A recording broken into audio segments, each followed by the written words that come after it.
Hello and welcome to the Stop Shitting All Over Yourself podcast. I am your host, Minessa Konecky, and today I have with me an incredible editor, podcast host, speaker, and just all-around awesome person, Beth Knaus. I met Beth about a year ago at the South Shore Conference for Women. It was kind of like a passing by thing because we've met a few times, just sort of in passing in networking groups and communities, but we never really had an opportunity to kind of sit and like talk and get to know each other and that kind of thing, except at the South Shore Conference for Women. We had a brief conversation in the hallway, and we just had so much fun. We were like, you know what, we really need to get on the podcast together. So I ended up listening to her podcast with Nancy Medoff a lot. And so I was like, oh, wait, hold on. I want her on my podcast too. And so I invited her to the podcast to come join us. Now, here's what I love about Beth. Okay, so this is like really cool. So many of us go through life doubting ourselves constantly about everything, feeling like what we say is wrong, what we think is wrong, what we do is wrong. And when we bring up our ideas in meetings or conversations, we're worried that people are going to think that it's a stupid idea, which is why many of us will sometimes say things like, if that makes sense, or, and I say that all the time, does that make sense? Or, and I'm trying to break that habit, or of, I don't know if anybody's talked about this before, but we tend to be so diminutive when we share our ideas or our thoughts. And we often assume if somebody disagrees with us or says, oh no, that's not the way it is, that we are the ones in the wrong, right? And then, oh, I'm sorry, I'll check. And like we doubt ourselves and we gaslight ourselves. Like I'll be honest, I am the queen, king, pharaoh of doing this, constantly doubting myself when I am challenged. Now, it's not because I don't know what I'm talking about as much as it's because of a lifetime of that kind of conditioning that leads you to gaslight yourself. And this can often happen with people who are chronically ill. It can happen to people who have had trauma in their lives. It happens enormously disproportionately to people of color and women. And so this is something that you may be very, very familiar with, especially if you're used to being talked over or someone else, like you give an idea in a space and someone else gives the idea a few minutes later and suddenly it's a brilliant idea, but when you gave the idea, nobody was listening. Those kinds of patterns over the years, they take a toll. And what I found really refreshing talking to Beth was that she didn't have any of that underlying kind of like self-doubt. I'm sure that some of it exists, on some level because we all have it on some level, but like I didn't see it. And instead what I saw was someone who has been really intentional over the years, but who had a foundation that was, she talks in the podcast about the foundation that was built underneath her to create this confidence and this support that she has for herself that has allowed her to now, as an adult, really be confident in her message, in her voice, in the things she has to say, her ideas. And I think that you will also be like, my God, what a refreshing perspective to talk to somebody who is so like, yeah, no, I'm not worried. Everything's fine. Everything will happen, and really truly mean it. And what I loved most about the conversation was not just that she shared like where a lot of these ideas came from for her, and she shares her things that haven't quite yet made it to fruition yet, but that she's like, oh, it'll happen when it happens, with enormous amount of confidence. But she also acts as a model, right? Because one of the hardest things for all of us is, how do I demonstrate confidence without seeming braggy? How do I demonstrate confidence without thinking that I'm all that? Because we're conditioned to not do that, especially as women and as people of color. And so she has a really great model. Just by listening to her, you will hear her talk about her business, her life, the things that she does with so much calm confidence. But you don't get any of those feelings that a lot of us worry about that we're going to give if we talk about our accomplishments and how great we are and how great we've done things and so on. So this is like a fabulous podcast to listen to for that reason alone. So I'm not going to keep you from this any longer, because now that you know that there's a model out there for how we can say, look at how awesome I am, without feeling bad about it, let's go listen in. Hello, everyone. Welcome to the Stop Shitting All Over Yourself podcast. I am here with Beth, who has the most amazing earrings on right now. Beth, tell us a little bit about yourself. Who are you? Where do you come from? What do you do? So I am a copywriter and a brand messaging consultant. I own a company called That's a Spade Copywriting Services. And I write all kinds of content for confident female entrepreneurs who know they have a unique message and really want to stand out, but they need help putting that in their content. And sometimes they're the type of person who's, a little out of the box, little bit of a respectful nonconformist, a little edgy, and they want to walk the line between honoring who they are and also showing up professionally. Yeah. Okay. So actually, I'm so curious. I want to ask you this question because I've been wondering about this for myself for a while, because I'm not known for being the most professional person in the world, right? How do you define professionally? I'm so curious about that. Well, I think that's relative to each person, right? Because I feel like some people are like, well, I'm supposed to do this and I'm supposed to say that. And oftentimes we have to work through that stuff. To me, to show up professionally, you have to have some proof, right? You have to have social proof. You have to have kind of portfolio proof or resume proof or that sort of thing. Other than that, I think that if you can talk clearly about what you have to offer people, I think that's professional. And I think it's professional to your target client is the key thing too. That's a good point. Because like the truth is like we're never going to have a stuffy person in suits who's going to want to listen to my podcast or watch my show, and that's not my audience. I've always struggled with professionalism. And it's one of those things where, I think professionalism by the definition of the conditioning that we've all had of what typically professionalism is. So I like the way that you framed it, because it's like the true thing that actually matters is, can I solve your problem? Do I have something that works? Aside from the things that are like really relevant to the client and the customer, does it actually matter if my hair is blue or, that kind of thing? And I've always felt that tension in corporate America. I'm curious, did you find that tension yourself, over the years? I have never spent a day in corporate. Oh my God, I love you. That is so cool. I know, right? Wow.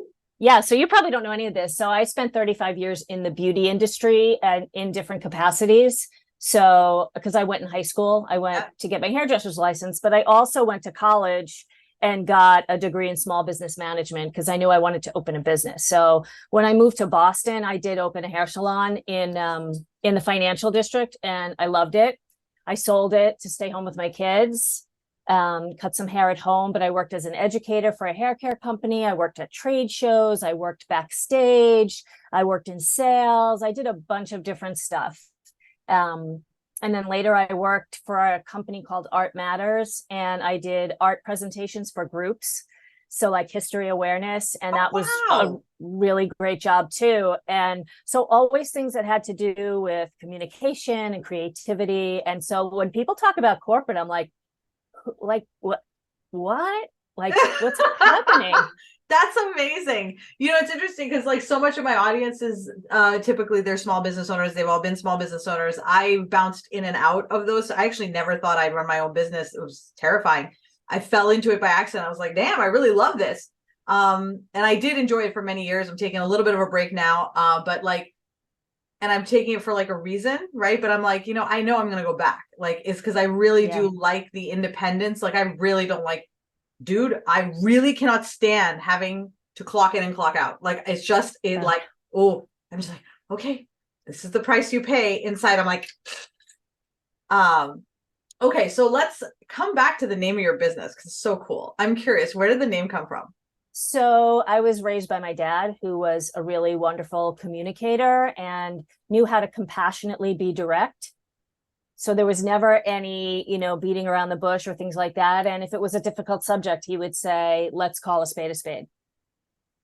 I see. So you're like, all right, I love it. I love the name. I love what you do. And I love your audience because your audience is me.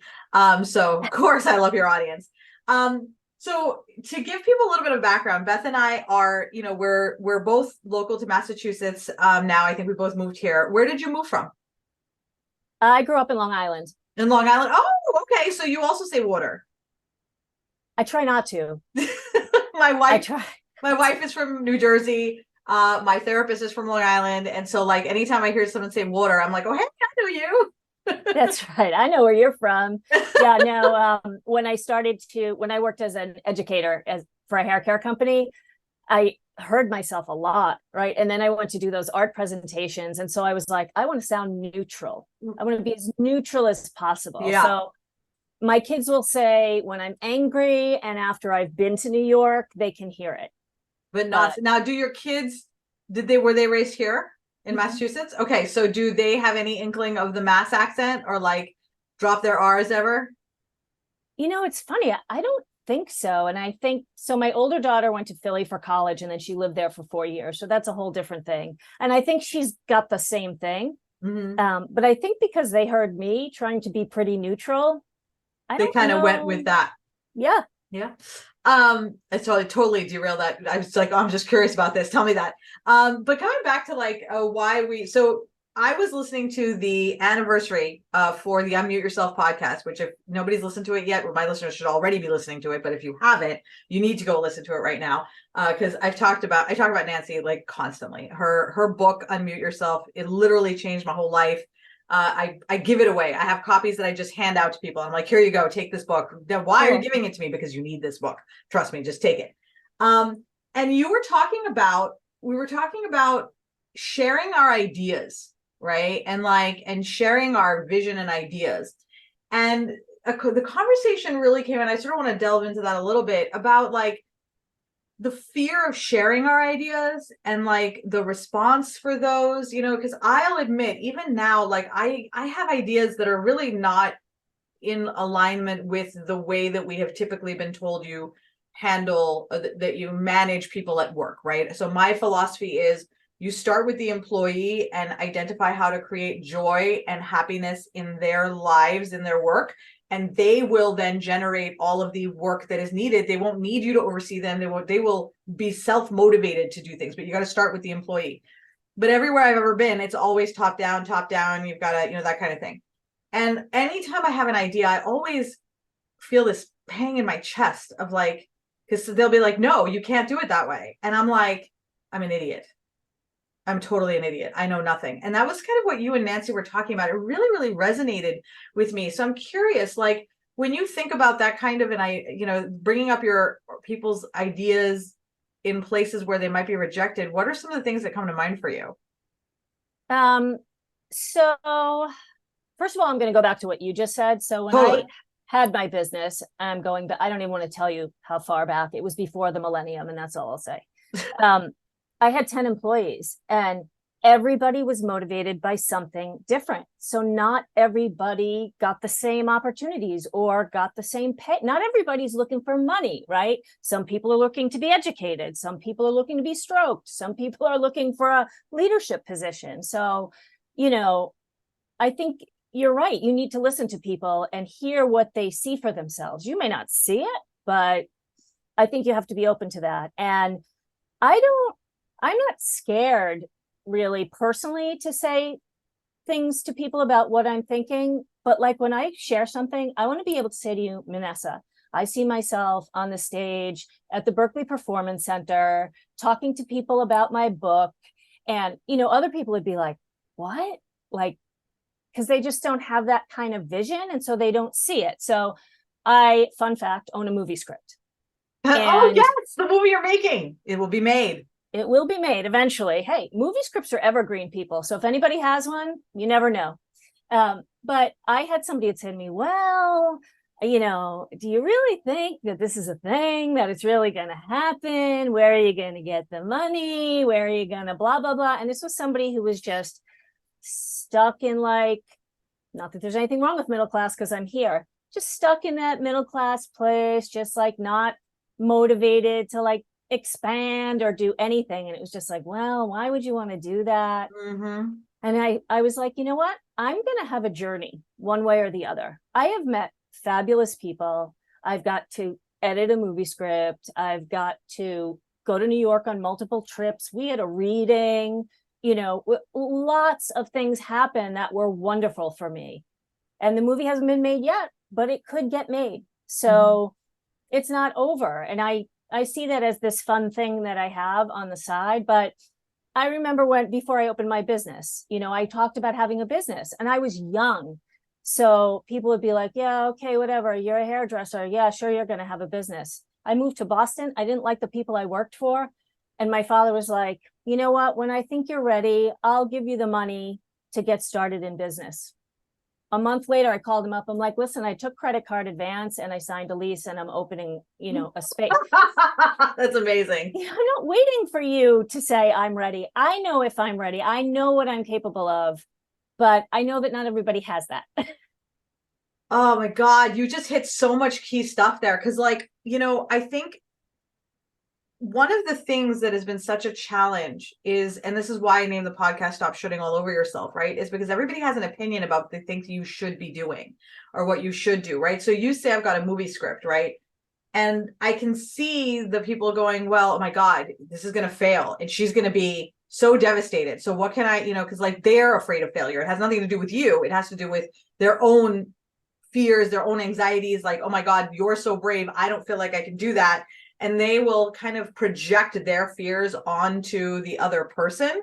Mm-hmm. And I think that what you described as yourself is so confident, right? You're just like, that's fine. I know what I'm doing. But as you mentioned, more people than not, I would, myself included, would take that feedback and then start doubting ourselves. Right. And right. Yeah. So how do you manage? Did you ever doubt yourself, when you were doing these things? And how do you deal with that doubt when it pops up? I mean, I definitely have had times where I'm like, what do I have to do to make this happen? Can I really make this happen? Is this a real thing? But I never stop myself. I never let that stop me and say, okay, this isn't going to happen. For me, instead of failure, I like to think of detours. I'll be like, okay, I'm heading in this direction. Maybe it's not going exactly how I want. How do I change that? And to keep heading towards what I want, or maybe, is there a plan B? Is there another version of this thing? How can I make it work for me rather than, because a lot of times we'll come up with our vision and our idea, but it's the beginning of the vision, right? You're like, okay, I'm going to dream it all out and I'm going to say, this is exactly how it's going to go. But as you start to plant the seeds and move forward, you'll run into roadblocks and challenges that you have to massage. And it might, like you said, a detour, it might take you in a different direction, but that direction could be a positive direction. I think that a lot of people are actually scared of the, what if that direction is the bad, when they see that roadblock, the challenge, it's a sign that I shouldn't do it, or it's a bad thing, right. Yeah. I mean, you know what? I think at the end of the day, people have to decide, anything of value takes work. Anything of long lasting value is going to be an investment of time. It's not, for a long time, I was very much into finish lines. If I could get to this point and pay these bills, I can take this trip. If I can get to this point and that's just a part of the journey, right? Then it's okay, well, what's going to be next? And can you look a little further out and see where you can go with that, instead of saying, well, I got to this point, it's not where I want it to be, so I'm going to stop and it's not going to happen. There's a lot of, I feel when you, I know for sure that there have been, definitely when I look back on my life, I can see that there are places that I got to a certain point and I was like, yeah, nope, I'm not moving forward on this. And there's other things. So I'm curious, in your life, I found that those things are not meant for this version of myself. Maybe another version of myself did that, became an archaeologist. And, I did archaeology for years, but I wanted to eat and make money, it's not a lot of money in archaeology.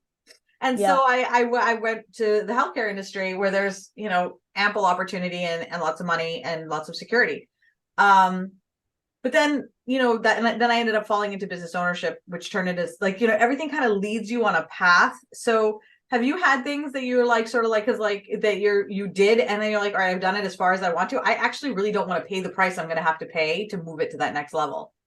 Yeah, no, at one point, like I said, I worked in sales and I hated it. I was not going to be a salesperson. I could very easily say to myself, this isn't going so well today. I'm going to go to TGI Fridays for, with my friend. I had a friend, actually, we did sales together and she was great. She went on to be really good in sales. But together it was bad. Be like, oh man, this is disappointing. Let's just go have lunch and a drink and then watch soap operas. It just wasn't my thing, direct sales. I mean, and I don't mean direct sales like MLM. I mean selling products directly selling to somebody. Yeah. Yeah. So I knew that wasn't for me. I did actually work in an office briefly. We wanted to go to Disney. We wanted to go to Disney and need a little extra money. So I was like, oh, my friend worked in an office and she said, we need some help with this. And I went in, and from day one, I was like, I was probably pale. I was probably green. I just, like, I can't do this. No, sitting at a desk, just like data entry. I was like, I could, sell pictures of my feet for much more money. This is not good. Dude, OnlyFans, you can literally sell, you would definitely, feet are a really big thing, just saying. In case anybody's listening and you want to start your business, there you go. That's right. But so, you yourself don't deal, it sounds like you've worked through or whatever issues like that a lot of people work through when they're dealing with some of these things. So I'm curious because, and just the way you talk, it's evident that sort of like you've got the way that obviously that's why you became a copywriter. So I'm curious with your clients, right? Because do they all come to you confident and ready, or do they come to you? Do you ever have people come to you who are like I would argue me 5 years ago, where I'm this person, but I haven't yet sort of emerged out. I'm still trying to get that confidence. Like, do you help them with that? And in terms of figuring that out? Yeah. So a lot of that is about clarity. I mean, a lot of people who started businesses, and there's so many things to do that it's very easy to delegate things like brand messaging. Like you answer a questionnaire and then the person says to you, well, this is what I came up with. And I say, yeah, that's good. Instead of really taking the time to like I have a questionnaire that is overwhelming. And I say to people, you're not going to finish this in a day. You need to, over a week, take an hour here, an hour there, go back and read what you wrote and really dive into it. Don't brush it off. Don't be surface because you have other things to do, because you really need to figure out who the heck you are. Yeah. And then once they get there, I mean, I just really love that, because then if we can come up with the messaging that they're happy with, I see them, they're just so confident online, right? Those people who stumble over their like intros and their elevator pitches, they're just not sure. They're constantly changing it. If somebody is clear on who they are and how they want to talk about it and how they want to talk to their audience, they just relax. And then they can post about it and write blogs about it, or I can write for them because they're very clear on what they want to say, right? They need to be comfortable and they need to be confident. And then it's just like a go. It's interesting to watch. Yeah, oh, absolutely. Because, in my coaching over the years, which I don't coach anymore, but over the years, that was one of the things that was the most enjoyable. Because once somebody figures out what they stand for and their message, everything else gets a lot easier. But I guess I found that that's typically the part that people want to rush over. They don't want to spend a lot of time on it. Why do you think that is? Well, I think, we could have a separate podcast about this alone, but I think it was funny. I was just listening to you with your sister and talking about the whole extravagance and guilt thing. And you were like, it's women. And, I don't like to say that because I really want women to not be this way. But women are like, oh, I don't want to brag. I don't want to look back on my past. I don't want to, I don't want to show off. I don't want to, I want to help other people. I just want to talk so that people understand that I want to help them. You know what? Enough. We can't all be Mother Teresa. We are doing these things because we're passionate about them and we thrive off of them and we get something out of it, right? Yeah. And when you have the right messaging, you can talk to specifically the right client. You're going to do your best work. They're going to get your best work. Everybody's going to be happy. You're going to get testimonials and referrals, and you're going to be able to charge good money for good service and value. So why wouldn't you talk about yourself in the way that's going to get that? And there's such a disconnect there. But I do think people have trouble seeing things in themselves also. Like, I had a conversation with somebody recently who I'm going to work with, and she was somebody I saw as super confident and really capable in what she's doing. And we had this conversation and I was like, you have this in your background and this in your background and this in your background. That means that you're capable of A, B, C, D, E. And she was like, I never really thought of it that way. And it's like, people want to say, I have these degrees, I have these certifications, I had this internship, I went to this college, and that stuff's great. I'm not downplaying that, but a lot of people have that, right? A lot of people have that. So what did you have before that or along the way that are your individual wins, talents, skills, perspectives, philosophies that you built that other people don't have in your industry? That's where the differences are. And people don't think about it. They don't think about, I went on this trip with my family, or I had loss in my life and I had to do this, or they just don't see the value of it until somebody says, that's incredible, right? And then they're like, I never thought of it that way. I love you saying this. I literally had this conversation with my sister because she, she's totally chill with me talking about this stuff, but she lacks confidence. I mean, I do too, but like hers, we talk often about how our journeys are just a little bit like, she's a little bit there, right? But she's also fast in general. So we're kind of moving in the same spaces now. But one of the areas that she struggles is confidence. And she's one of the most strategic, politically brilliant people. And I don't mean politics like, Republicans. I mean politics and interpersonal politics. And she has such a gift, but she doesn't see the gift that she has for creating consensus, right? And so she'll talk about her degrees and where she worked and what she did and so on. But she recently went through an exercise with a resume writer who redid her whole, and the end goal was really for her to just think differently. She's like, I'm probably going to redo my resume again anyway, based off of how I want to do it, but I need someone to make me think differently because I don't know how to think other than this. These are my degrees. This is where I worked. This is what I did. And like you said, I mean, that looks the same as 800 other people. That's not where your special sauce is. But you said something that really, nobody's ever said this before that made me think this, but you said, we all want to be Mother Teresa. We're like, oh, I want to help. I want to help. I want to help.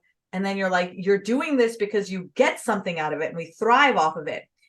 I got this email from Bella Divine, who I follow, and she's a spiritual influencer. And she talked about how pleasure is stigmatized among women, right? And how we aren't supposed to feel pleasure. We're not supposed to, and obviously she was talking about sensual pleasure and sexual pleasure and that kind of pleasure. But when you think about it, we're also conditioned to, here, you eat my sandwich. Oh, you're hungry? Here's my sandwich. I'll just have a cracker, and we are programmed to hand off everything and just take the scraps we can get. And when you said that, the first thing I thought was, oh my God, I can't take pleasure out of my work, and because that's the conditioning that we have, along with don't brag, don't share about your accomplishments, but it's also not to feel pleasure. So if we're not allowed to feel pleasure, we're not allowed to brag about our accomplishments. And how the fuck are we supposed to talk about what we do? Right. Yeah, it's incredible. And, I know you're into societal norms and that stuff. I'm really big into generational cycles. And it's if you go back a generation or two, women had to sell their domestic skills because it was about giving and nurturing and caring for other people, right? Caring for the man who went out or the partner who went out and made the money, because you couldn't have a home and food if they didn't go out and make the money. Women weren't educated at the time. And, that's what so they wanted to show up as, I can serve, I can raise children, I can make a home, I can cook your meals, I can take care of you when you're sick, right? So everything inside that we have to come up against if we want to enjoy what we're doing for work is that, I don't some people, I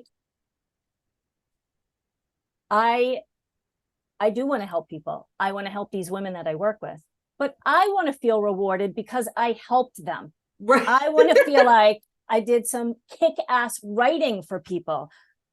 I want them to say, oh my God, I'm getting comments on my website, or people love my blogs or whatever. I want that recognition. And we should get that. It's not only about money.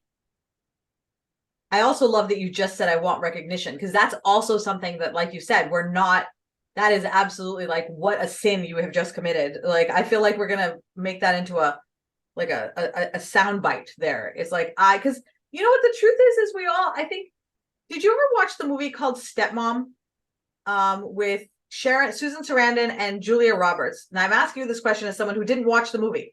The reason why I'm bringing it up is because my sister told me that in this story, Susan Sarandon talks, she's dying of cancer, and spoiler alert, she dies, but it's like a super old movie. So then Julia Roberts has married her ex-husband and is going to be raising her kids after she goes. And so the two of them are becoming sort of like friends and, you know, working through this issue. And Susan Sarandon says that she thinks that she's like, people will get married so that someone can witness your life, right? And like you can have a witness. And I thought that was super powerful. And I've been really thinking about that a lot, is in the context of our professional world, like the things that we do, in that we want someone to witness what we're doing and acknowledge what we're doing. And because we do, like, so I mean, there are, of course, like your, you know, love languages where some people thrive on words of affirmation and some people thrive on this. But the truth is everybody feels good when someone tells them that you helped me, right? That releases dopamine, that releases serotonin. It makes us feel good and creates community bonds. Like that's how we are developed, right? So I think that it's so, how do you, okay, so I'm a client of yours, let's say, and I come to you and we're talking and I filled out all this paperwork, right? Which, by the way, I love that you do that, because there's no other way to do this. Like I had a coach once who made me fill out that much paperwork, and I said, God, this is going to be such a great experience. And actually it was Maria Milagros from the I listened to that too. I love her. Oh, she's so good. And oh my God, I love her so much. So I hired her as my coach, and she also has like this 5-page document, and I was like, fuck this. And then I was like, you know what? I'm not going to actually, like, if I really go, because I was lazy, I didn't want to do it, whatever it was. But I was like, if I actually want to actually get help, like this is how she's literally offering it, but I have to be able to download my whole life into her brain so she can say, okay, I'm up to speed. But let's say I hadn't come over my resistance, right? And now we're talking and you're telling me I need to brag, I need to talk about these things. And I'm like, and you tell me, did you know that you can do this, this, and this because of this? Do you ever have it where somebody really is just like, I can't do this, I'm very conditioned, you know, and they really struggle with using the words that you offer them to talk about themselves? I haven't really had that. I mean, I've had people where I've had to kind of meet in the middle. Yeah. But never Talk about anybody. those. I'm curious about that. Like ones where it's, because that indicates that someone's struggling with like letting go of something. So I'm curious to know how that works. Well, so I think when I'm working with someone, let's talk specifically website copy, they feel like they're putting themselves out in front of the world, right? And so sometimes they're just like, this is concrete and permanent, and it has to be perfect. And so sometimes they get limited by that. And I have to keep saying, you know, I know this is a big project and it's a time suck and it's an investment, but you are going to do it again. This, you know, especially if it's the first time, it's like, this is not going to be your website copy in 4 years, 3 years, maybe even 2 years. And you shouldn't want it to be if your business grows. Yeah. Because it will change. Yep. So I think that that's the hard thing. So I will go back and forth and I'll say, well, what if we say this? And what if we say that? But I really want them to love it. Right. So I'll say, you know what, you can always come back and change this. You can, or sometimes if they say, oh, I'm starting this service, I'll say, okay, let's put the service out. I don't want to do it until I have it totally complete. I'm like, okay, but then you have to go back in and add it to your website later. And I'm like, if you put it there, it's like manifesting. This thing is going to happen. You can say coming soon and not put a date, but it's there and people know that you're going to do this thing, and you can start to talk about it in your social media and all that sort of stuff. And usually I can nudge people a little bit, but I'm okay to compromise, you know, if I don't want somebody to be uncomfortable. Right. No, that makes perfect sense. And I also like that you say you're going to do it again, because I think that I'm curious actually, because you kind of tapped into something. So rather than actually go in what I was going to say, I want to ask you this. How much of a role do you think perfectionism plays in that? Because you said it has to be complete, it has to be that, like, do you feel like people tend to hold back because on their websites or copywriting or anything because they're waiting for it to be perfect? Sometimes. And, you know, I usually say, okay, I'm going to give 2 rounds of edits. But honestly, if someone comes back to me and says, there's just these 2 or 3 things, I don't want anybody to ever leave and feel like their project was incomplete. So of course I'm going to spend the time. If it's going to take me 15 minutes or 30 minutes, it's worth my time. So, you know, at some point you have to say, this is never finished. Yeah. Right. You can't, like, done is better than perfect. Get your website out there. And sometimes there is that hesitation, right? Of, oh my gosh, as soon as I finish, it's going to be out there and people are going to see me who I really am. How horrible. Right? Yes. Meanwhile, that's what they want, but all of a sudden they're like, oh my God, the spotlight's going to come on, right? 3, 2, 1, everybody's going to see it. Right. Well, now it's really happening, right? So now it's kind of, now Right. it's real, and people will see that vision that they have, which goes back to our original thing where it's like, you know, what do you do when people don't see your vision, when they don't get it? So I just go back in and ask more questions. You know, Well, if there's actually, not just with your clients. I mean, like when you share your vision about my your regular business vision, or in your your life vision. Like, so forgetting about the clients now, like, because that's a problem we all suffer with, even them, right? So now their vision is out there, your vision is out there, my vision is out there. But like, how do you deal with the naysayers of your vision? I just say, well, you know, we'll see. Like, I don't let people like that bother me because, you know, I know there's a few things. Some people have a totally different vision and they don't know why you don't want their vision. Okay, Yeah, there's that. yeah. Then you have people who are envious, right? Or maybe it creates insecurity, right? Or they get jealous, or they're resentful that you're in a place that they want to get to, but they're not there yet. Or maybe they're past you and they wish that they had done XYZ and they didn't. That's not my shit. Right? That's somebody else. I have my own shit. So, but that's not my thing, right? I'm not responsible for somebody's response, which also means that I have to think about, am I really going to react to someone's response? It's usually emotional. So, Yes. you know, I might have to play with it in my head for a bit, but I don't usually let it. And I know who my dreamer friends are, right? I mean, we want to have those dreamer friends that we can call up and say, you know, when I'm famous and I'm touring Europe, I just want you to know you're going to come on my bus. Yeah. You know, when we buy the compound that has 4 houses, because I have that, you know, the compound of 4 houses on the ocean where my friends all live in a house, and that's a good one too. That I'm going to do that for my speaking also. So I feel like you and I are going to be passing each other on the ships when we're speaking.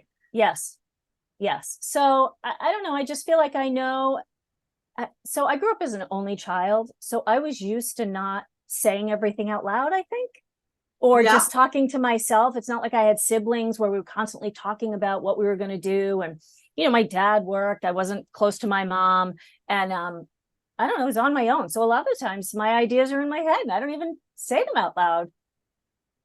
That is very cool. Well, I mean, also like being alone, it almost like you create your own, you know, you get your own stuff in here that like is like, this is how I'm moving forward. I love that as an idea. Like there's some really great ideas that you brought out here, like specifically related to people who have a vision for their business, for their lives, that have the naysayers in their life. Like, I really love how you like, this is not my shit.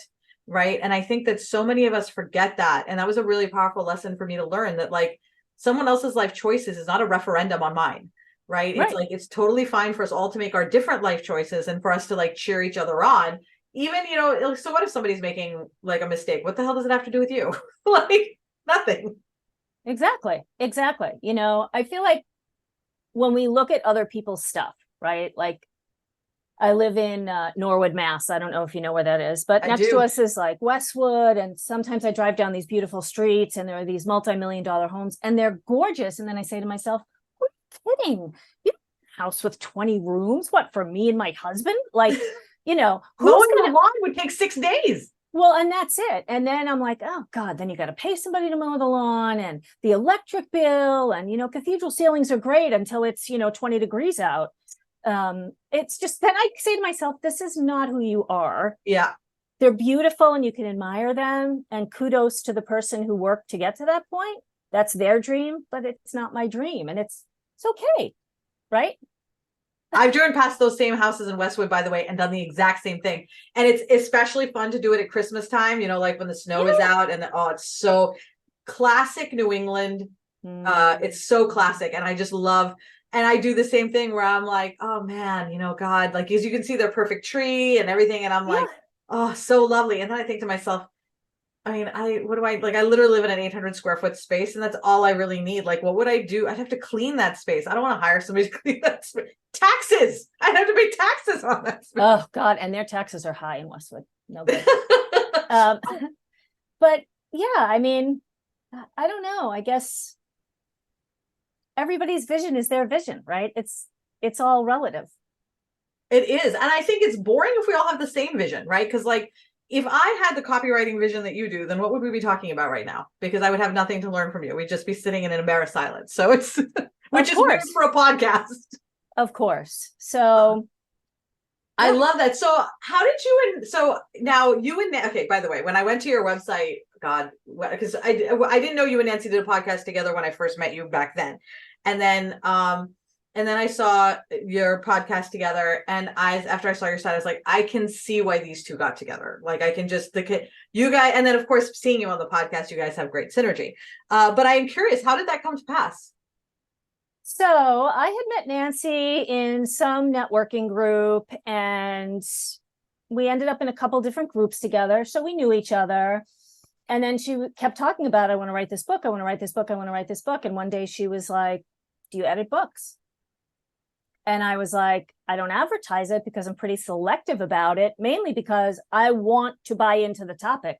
Yeah. You don't want somebody to edit your book and they're like, oh my God, this is 300 pages of blah, blah, blah. Right? It's the same thing. But yeah. I mean, you know, Nancy, what wouldn't be fun about editing that book? I know. And the book is so good. By the way, everyone, it's going to be in the show notes. Buy it. That's right. So we got together and we edited the book. We had a lot of fun. We became friends. You know, we go out to dinner every once in a while.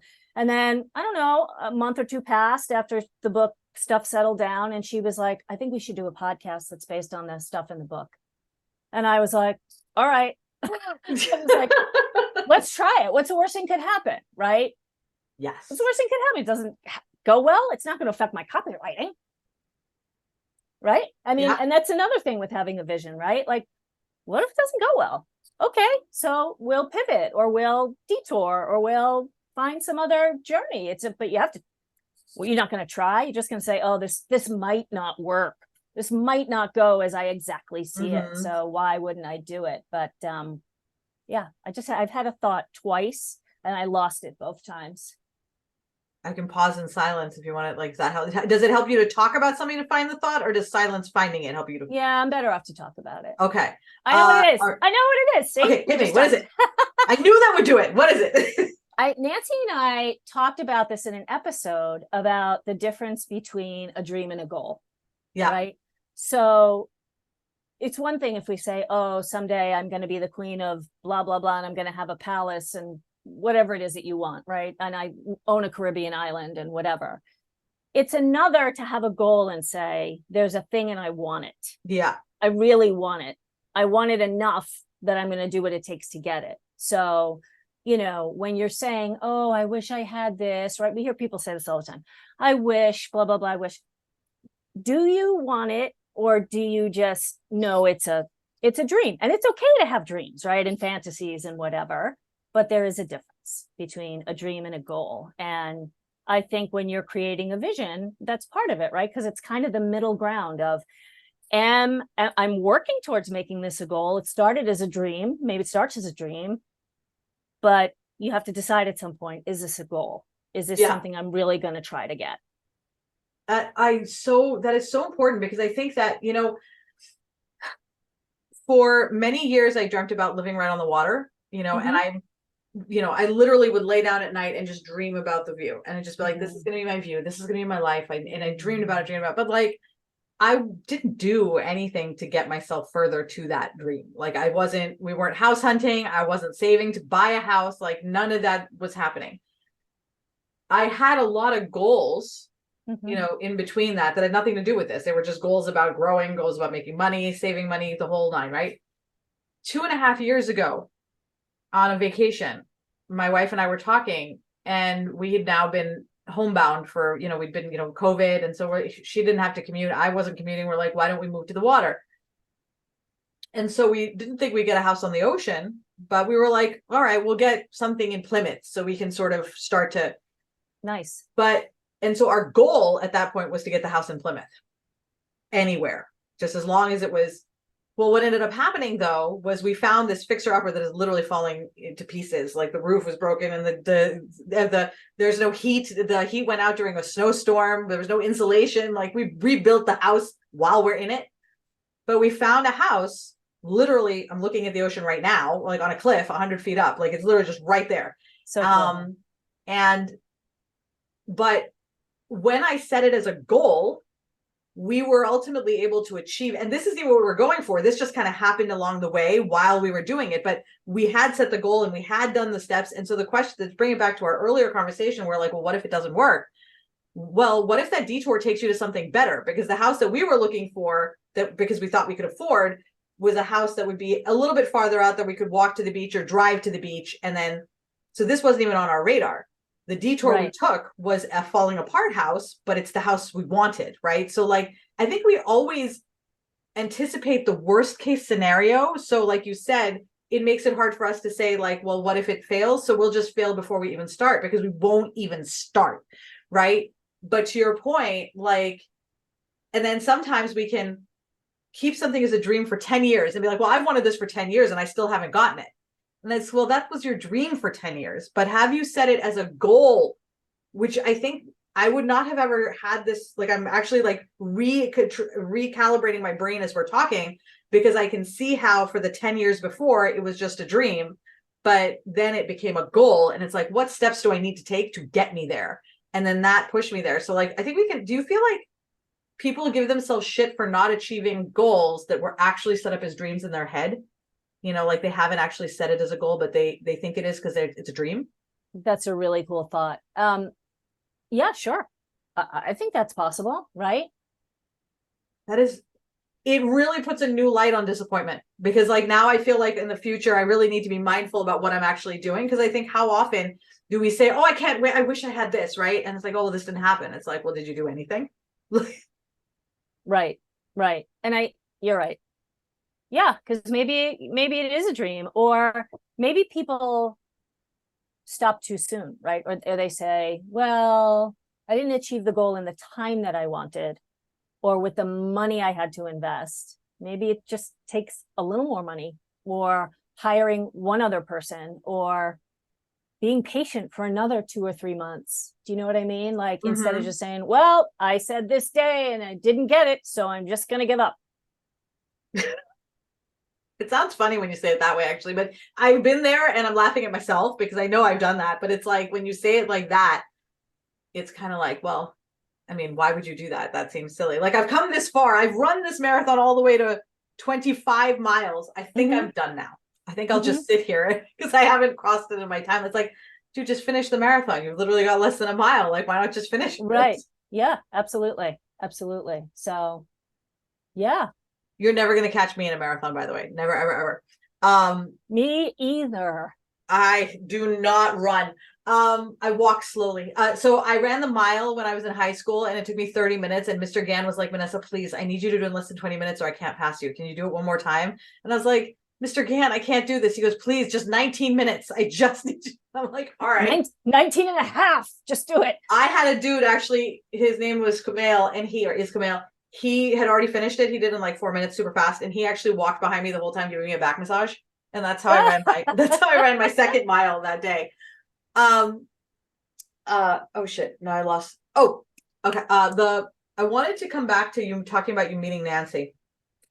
And you and me talking, because you're in Norwood, I'm in the South Shore, like we're very local. And I'm curious to know how I am really nesting in my local community. So I'm curious to know, how do you feel, how has being a part of a local community and developing your local community helped you as both person, professionally?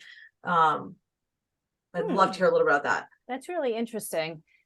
Because I feel like in the past few years, like you've been able to expand your reach, right, to so many places that it's not just like, oh my gosh, I really need to focus on this 10 mile by 10 mile square of people. But I'm an in-person networker, and I like to meet people in person, because for me, first of all, like if we had a strategy call for your website copy, I am looking at what you're wearing. What does your background look like? What is your energy, your tone of voice? Are you humorous? Are you intense? Do you move your hands? Do you make facial expressions? Like, so much of meeting people in person is, I think you can tell if you're going to jive with somebody. And yeah, we all got used to Zoom and stuff, but I think it's a great way to get people to open up. But I actually in Walpole belong to a community. I think you were there once at She Breathes in Walpole.